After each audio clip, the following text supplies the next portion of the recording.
Hello, my name is Adam Fair, and today we're going to discuss the loss of coolant accident that happened at the 3 Mile Island No. 2 reactor. Before we get into too much detail about the accident itself, we have to gain a general understanding of how a nuclear power plant works. A nuclear reactor is driven off a process called nuclear fission, which occurs when an atomic nucleus is struck by a particle of sufficient energy to cause it to split into two or more fission fragments and give off some of its energy in the form of heat. Uranium is a very common fuel used in nuclear reactors because it has a high chance of undergoing this fission process when struck by a particle, and it releases, on average, in between 2 and 5 neutrons per fission event. Those neutrons can then go on to cause other fission events in nearby atoms, and eventually a self-sustaining reaction will occur, which in the industry is known as the reactor being critical. This level of criticality is controlled via control rods, which are just sticks of a nuclear poisonous material. That is a material which absorbs neutrons and has a very low chance of undergoing fission. Something like hafnium or boron are common poisons used in control rods. Here we have a diagram of a basic pressurized water reactor. You'll see the primary systems here in red and the secondary systems here in blue. In the primary system, water is pumped through the cold leg of the reactor, past the core region where it heats up, and then through the hot leg of the coolant system into the steam generator, where that steam is passed through the relatively thin walls of a U-tube and imparted into the fluid of the secondary system, causing the water here to boil into steam, which is sent through piping and drives a turbine connected to an electrical generator. Once it's passed through the turbine, it passes through another heat exchanger known as a condenser, where that steam is cooled and condensed back into liquid water, pumped back into the steam generator. It's two cycles which are running simultaneously yet independent of each other. There's no fluid transfer between primary and secondary, only heat transfer via the U-tubes of the steam generator. In a pressurized water reactor, it's designed such that no boiling will occur in the reactor core. This is done by keeping the primary systems at very, very high pressures using a component known as the pressurizer, which we'll discuss later. So the TMI-2 reactor was a Babcock-Wilcox designed pressurized water reactor rated for 906 megawatts. Again, primary and secondary will never come into contact, and there's supposed to be no non-nucleate boiling in the core at any time. It contained roughly 100 tons of uranium-235 fuel, 108,500 gallons per minute of flow via its reactor coolant pumps, and the core was rated at 596 degrees, 2,500 pounds per square inch. The high pressure steam piping connected to the turbine was rated for 1,500 psi's.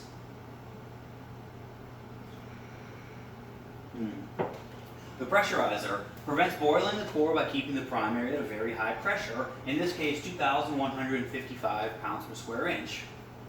It's a large tank, similar in design to the reactor vessel, but it's only partially full of water. It has a steam bubble in the top, which acts as an expansion volume for temperature changes in the primary, and there's also a spray line connected which can collapse the steam, and then electrical heaters which can heat up the pressurizer. So by sending through these temperature transients and therefore pressure transients, we can control primary pressure to whatever operational demands dictate. There will also be one or more pilot-operated relief valves connected to the pressurizer designed to open when pressure reaches dangerous values and vent primary coolant just into the surrounding atmosphere of the containment building.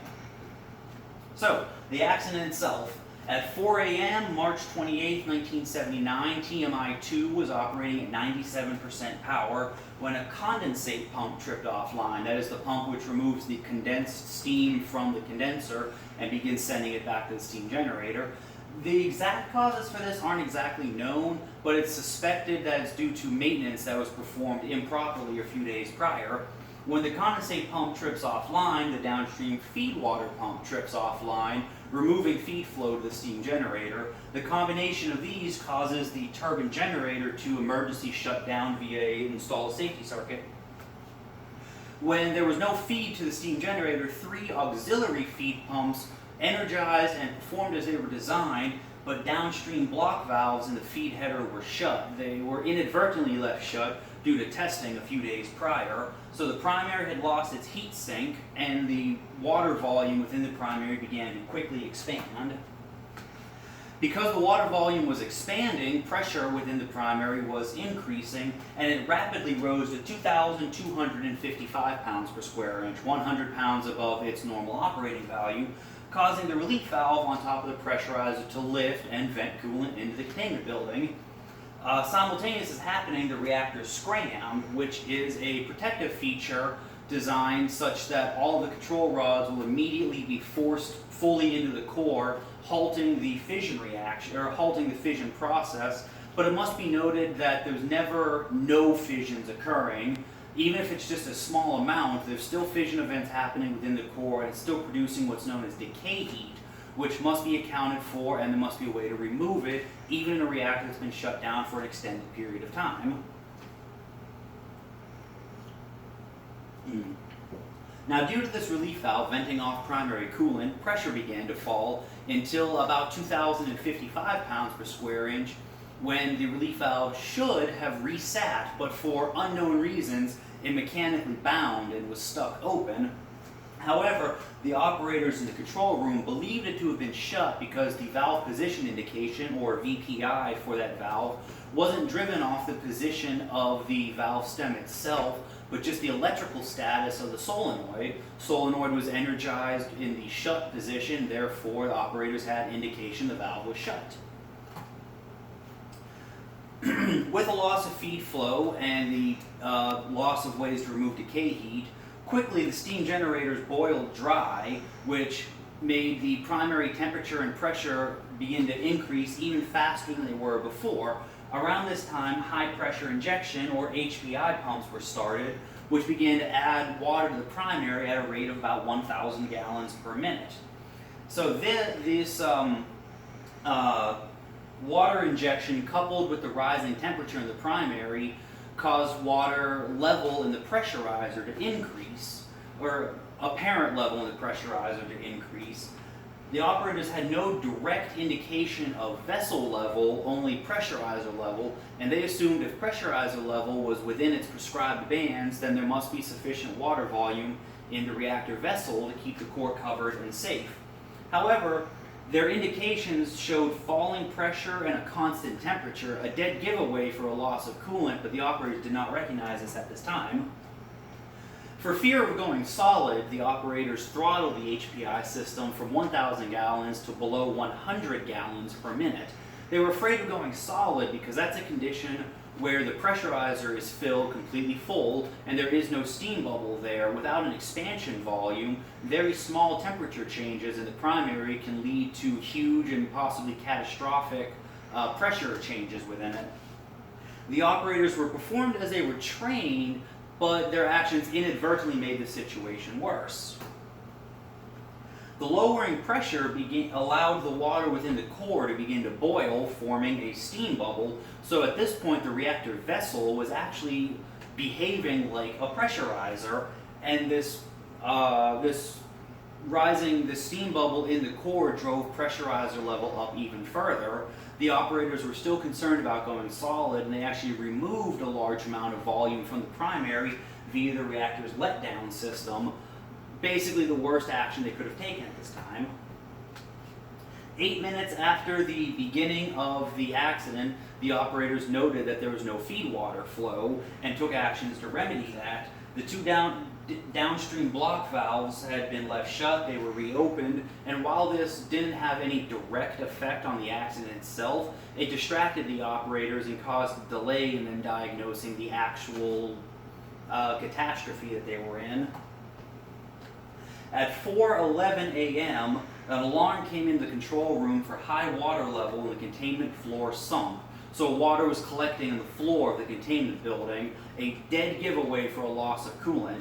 Operators knew that there was something wrong, but they couldn't diagnose that it was a stuck open relief valve because their training on loss of coolant accidents focused around large ruptures, inches to feet wide in the primary and losing water volume extremely quickly, not small persistent leaks like this case of a stuck open relief valve. So at 4:15, the containment drain rupture tank disc burst and sent contaminated water into the TMI-2 auxiliary building. It's worth noting that the auxiliary building houses support systems, the generators, distribution equipment. It's not designed to contain radioactive material or radiation of any type. Pumps were secured, but only after 8,000 gallons of contaminated water had been sent into the auxiliary building. At 4:20 a.m., 20 minutes after the initial start of the incident, nuclear instruments in the containment building indicated very high neutron rates coming from the core. That, coupled with the containment building pressure and temperature rising, are all dead giveaways for a loss of coolant. Just after 5 a.m., the reactor coolant pumps began to shake very violently due to a process known as cavitation, which is where steam bubbles form in the coolant and the differential pressure across the pump is insufficient. They have no net positive suction head, and they were never designed to pump steam. The pumps begin to shake to the point where the vibrations can become so violent it damages the pumps. They were secured by 5:41 a.m., and primary pressure began to rise even more rapidly due to the loss of the forced circulation through the core. But still, there was no direct way to measure if there was steam in the pumps, but the cavitation is another very clear sign of a loss of coolant. By 6 a.m., 2 hours into the incident, the topmost region of the core had become uncovered and was approaching 2,000 degrees Fahrenheit. This is a problem because the uranium fuel is clad in what's known as zircaloy 4, which is very, very good cladding, and it conducts heat very, very well, but at such extreme temperatures, which it was never designed for, it begins to give off hydrogen gas. And this hydrogen gas was able to escape into the atmosphere of the containment building via that stuck open relief valve. Hydrogen gas is considered explosive in air at concentrations anywhere above 4%. By 6:22 a.m., the operators had diagnosed the problem and shut a downstream block valve from the relief valve, effectively halting the loss of coolant, but not ending the casualty altogether. They had lost, at this point, 32,000 gallons of water, or 1/3 of the primary's total volume. So the events following the loss of coolant, we've lost 2/3 of the core has now become uncovered. Some areas are reaching up to 4,000 degrees Fahrenheit. That zircaloy is continually making hydrogen. And there was 1 rem per hour noted in the auxiliary buildings. Typically, a nuclear worker will only be exposed to several hundred millirem throughout the course of a career. So, one reactor coolant pump was started in an attempt to maintain core cooling, but quickly secured due to the cavitation that it had suffered earlier. And at 7 a.m., a site emergency had been declared on TMI, on 3 Mile Island's site, citing the possibility of an uncontrolled release of radioactivity to the immediate environment. An emergency control station was set up in the control room of their other plant, TMI-1, which was suffering no damage and had no danger. They informed the Pennsylvania Emergency Management Association, the Bureau of Radiation Protection, Department of Energy, Pennsylvania State Police, Dauphin County, neighboring counties, and attempted to notify NRC officials. However, at this time in the morning, they were in their cars driving to work and couldn't be reached. By 7:15 a.m., workers from the auxiliary building of TMI-2 were evacuated due to the increased radiation levels and noted 800 rem in the containment building, but the containment building is shielded and for the most part contained that radiation very well. At 7:24 a.m., the site emergency was upgraded to a general emergency, citing the possibility of an incident which has the potential for serious radiological consequences to the health and safety of the general public. So at this point, TMI officials were concerned about exposing members of the general public to high doses of radiation.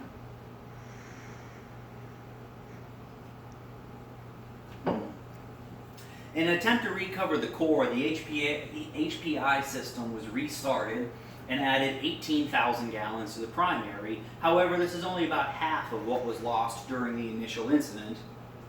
And also, by about 8 a.m. when they got to their offices, 2 local NRC representatives had received word of the situation, went over to TMI-2's control room, and they also dispatched radiological survey teams of the surrounding area. At this point, those downwind of the 3 Mile Island site noted only about 1 millirem per hour in the surrounding locations. At this point, the general public was in no danger.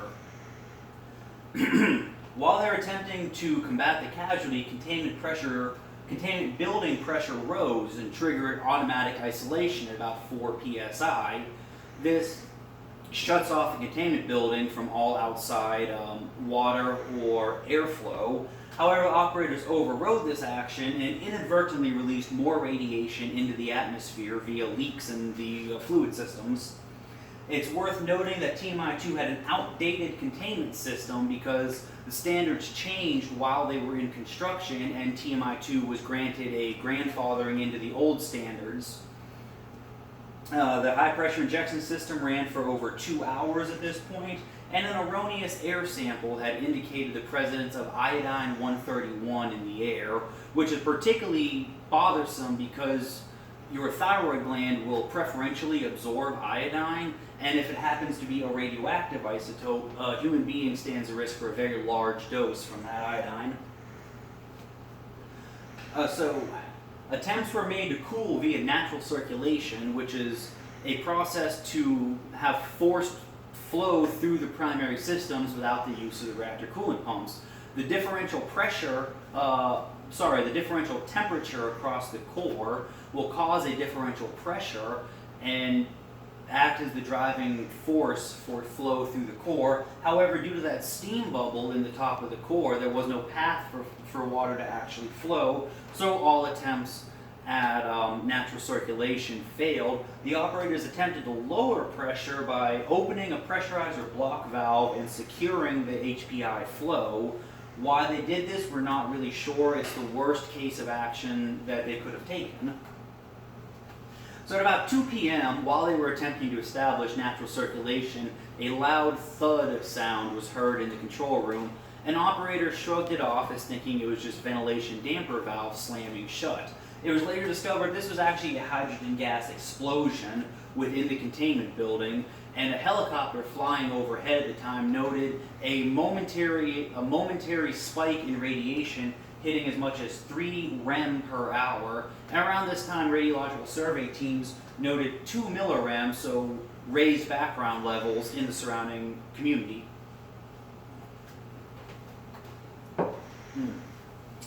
NRC officials worried at this point that their waste gas decay tanks were filling up and could lead to more issues without having a path to remove decay gases. And without talking to TMI management, subject matter experts, or any other organizational leadership, the decision was made to transfer water from the makeup tank to the decay tank, which actually released even more radiation into the environment. And it was later discovered these tanks were not full. The report of their levels was made in error.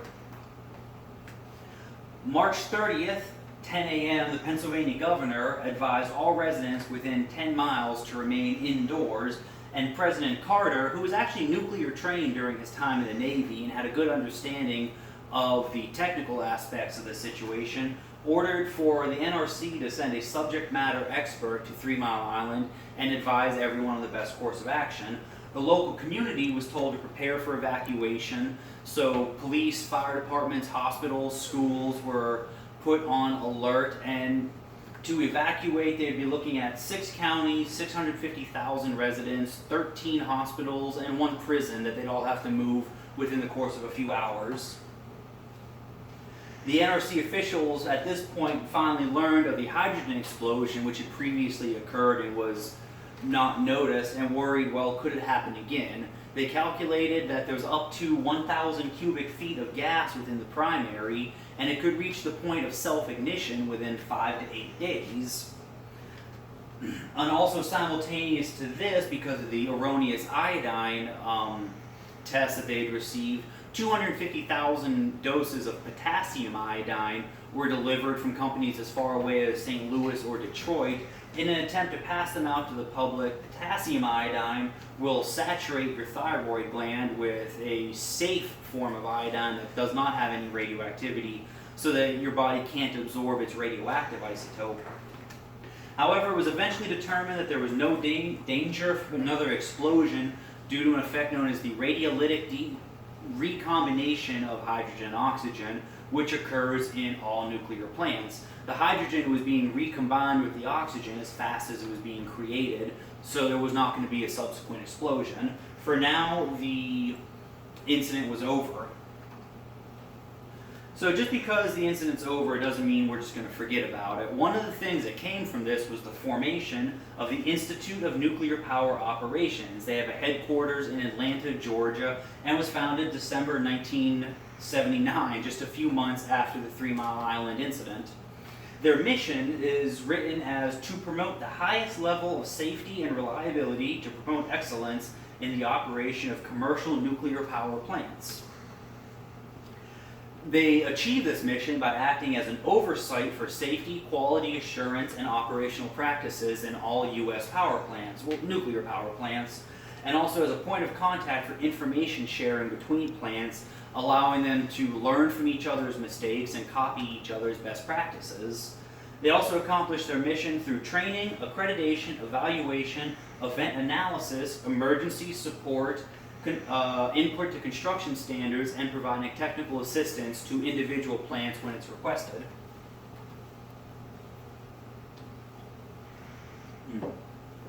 All nuclear power plants will have a local training department to ensure that the operator's level of knowledge is on par with the standards. And these training departments must receive accreditation from the INPO to receive an operating license from the NRC.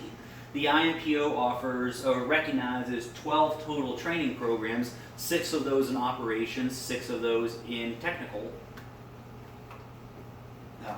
In order to receive their license, they must first receive NPO accreditation. In order to do that, the plant will form a written self-evaluation of their training programs and forward that to the INPO. A month or 2 after that, it will be followed by a visit from the INPO's accreditation team, which will audit their training programs, and this must be reevaluated every 4 years. If at any point the INPO feels that there is a lack of training or a lack of knowledge in the operators, they'll inform the plant of the deficiency and give them a chance to correct it themselves and come back at a later date for a reevaluation. Alright everyone, this has been my presentation about 3 Mile Island Unit 2. I really enjoyed this project and I hope that you learned something from it. Thank you.